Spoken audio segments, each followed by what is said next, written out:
আজকে রাতের জন্য বোয়াল মাছ হবে। তো এই হচ্ছে মাছ, মাছগুলোকে নুন আর হলুদ মাখানো হয়েছে। আর এদিকে এখানে বোয়াল মাছ করার জন্য ছোট ছোট টুকরো করে আলু দেওয়া হয়েছে, আর আলুগুলো ভেজে নেওয়া হবে। আর এদিকে পেঁয়াজ, টমেটো আর কাজু পেস্ট করা হবে। এখানে অলরেডি আদা লঙ্কা পেস্ট করাই আছে, তাই এই তিনটে দিয়ে পেস্ট করে বোয়াল মাছটা করব। এবার আমি বোয়াল মাছগুলোকে ভেজে নেব। বোয়াল মাছ ভাজার জন্য আমি সর্ষের তেল দিয়ে দিচ্ছি প্যানটাতে। আমি কিন্তু পুরো রান্নাটা এই সর্ষের তেলেই করব আজকে। তেলটাকে ভালো করে গরম করে নিই।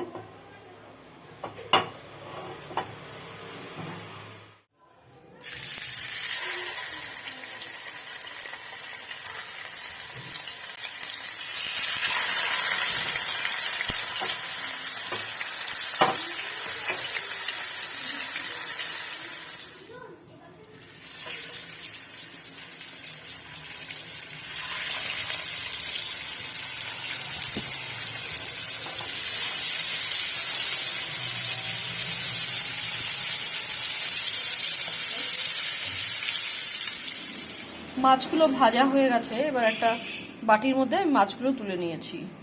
আমি কিন্তু খুব কড়া করে ভাজিনি, কারণ এটা ঝোল করব, তো যার জন্য আমি হালকা করে ভেজেছি। মাছটা খুব ফ্রেশ ছিল, তো তার জন্য আমি হালকা করে ভেজে।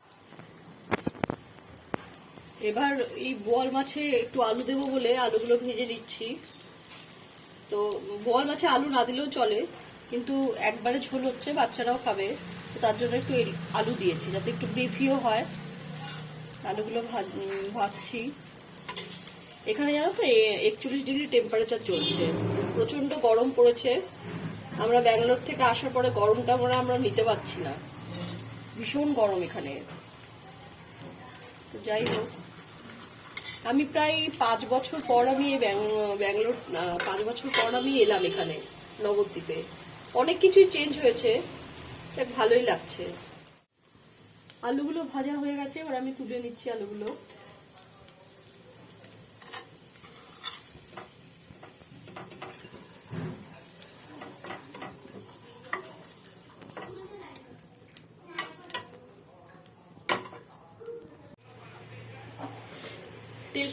তেল দিয়ে দিয়েছি। এবার তেলের মধ্যে আমি একটা শুকনো লঙ্কা দিয়ে দিলাম,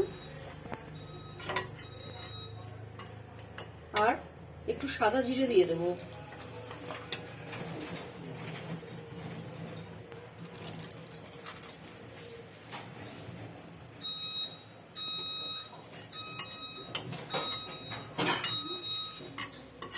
এবার লঙ্কাটা একটু পুড়ে উঠলে এর মধ্যে ওই গ্রেভিটা করলাম, যেটা তোমাদের দেখালাম, পেঁয়াজ, কাজু বাদাম, টমেটো একসাথে পেস্ট করলাম, সেই পেস্টটা আমি দিয়ে দেব। আর যেহেতু একসাথে বাচ্চারাও খাবে, সানিসানাও খাবে, তো তার জন্য আমি না খুব বেশি ঝাল দিইনি। 3টে লঙ্কার মধ্যে পেস্ট করেছি আমি। আচ্ছা, এই হচ্ছে এই পেঁয়াজ, টমেটো আর কাজু। এবার এটা দিয়ে দিচ্ছি একসাথে।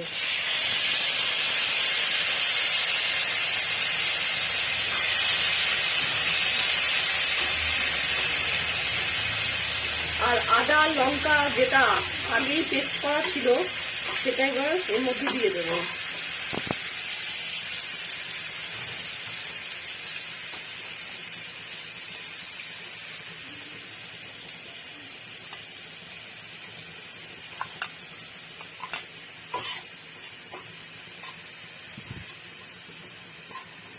এবার এর মধ্যে একটু নুন হলুদ দিয়ে দেবো।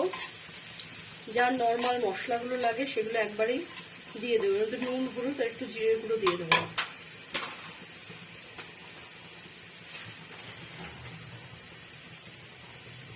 এর মধ্যে আমি আলুগুলো দিয়ে দেবো। আমার এখনো কিন্তু এর মধ্যে নুন হলুদ দেওয়া হয়নি, নুন হলুদ দিয়ে দিচ্ছি।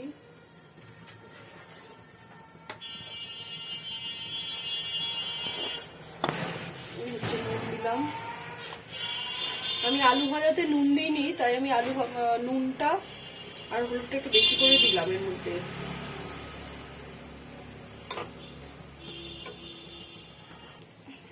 এবার এর মধ্যে একটু জিরে গুঁড়ো দিয়ে দিচ্ছি।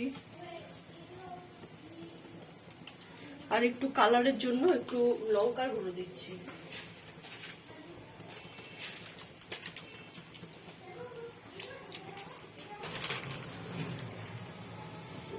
এই হচ্ছে লঙ্কার গুঁড়ো দিয়ে দিলাম। এবার এই মশলাগুলো যাতে পুড়ে না যায়, যার জন্য আমি একটু জল দিয়ে দেবো এর মধ্যে। এবার এর মধ্যে একটু জল দিয়ে দিলাম যাতে এই মশলাগুলো পুড়ে না যায়।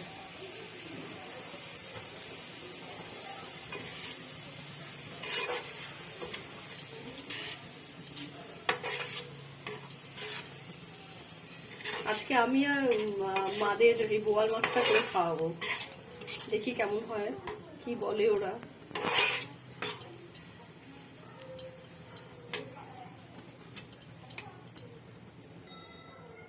কিছু টমেটো আমি একটু বড় বড় করে টুকরো করে নিয়েছিলাম, সেগুলো আমি এর মধ্যে ঝোলের মধ্যে দিয়ে দিলাম। ঝোলের রংটা দেখে তো মনে হচ্ছে ভালোই হয়েছে, বেশ লাল লাল হয়েছে ঝোলটা। এবার আমি আর একটু জল দেব, জল দিয়ে এবার মাছগুলো দিয়ে দেব। এবার ঝোলের জন্য আমি জল দিয়ে দিলাম। এটা ফুটলে মাছটা দিয়ে দেব। আর এখানে টমেটো গুলো দিয়েছি বড় বড় টুকরো করে। যেহেতু আমি দই দিইনি তাই একটু টমেটো গোটা গোটা দিলাম, গোটা গোটা মানে 4 টুকরো করে দিলাম। পেস্ট দিয়েছি আর একটু টমেটো দিলাম, দেখি কেমন লাগে খেতে। আচ্ছা, এবার মাছগুলো আমি দিয়ে দেবো।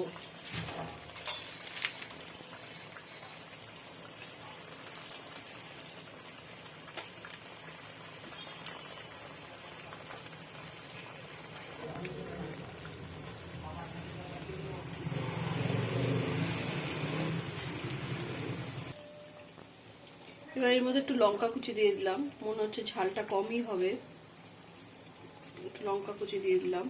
আর এর মধ্যে এখন ঝোলটা কিছুক্ষণ ফুটুক, তারপরে ঘি আর গরম মশলা দিয়ে দেব।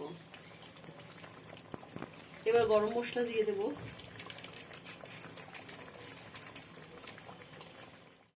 মাছের ঝোলটা আমার হয়ে গেছে, এবার আমি তুলে নিচ্ছি। মাছগুলো এত বড় যে ভেঙে যাওয়ার ভয় পাচ্ছি আমি।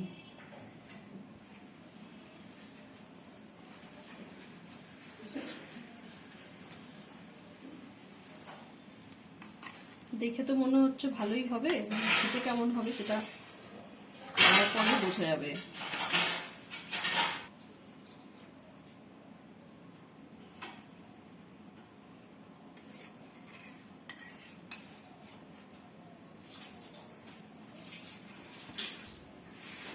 এবার এই ঝোলটা এর মধ্যে ঢেলে দেব।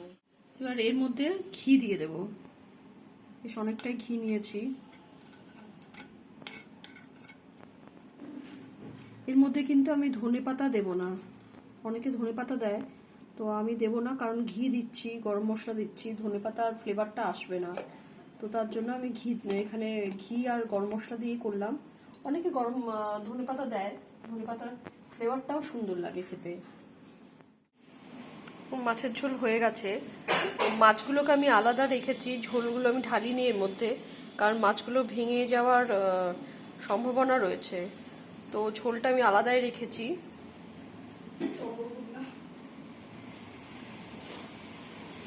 যদি আমার এই ব্লগটা ভালো লেগে থাকে তাহলে অবশ্যই লাইক, সাবস্ক্রাইব এবং কমেন্ট করো। তো এখন দুপুরবেলা হয়ে গেছে, আমরাও খাওয়া দাওয়া করে নেব। দেখা হবে আবার একটি নতুন ব্লগ নিয়ে।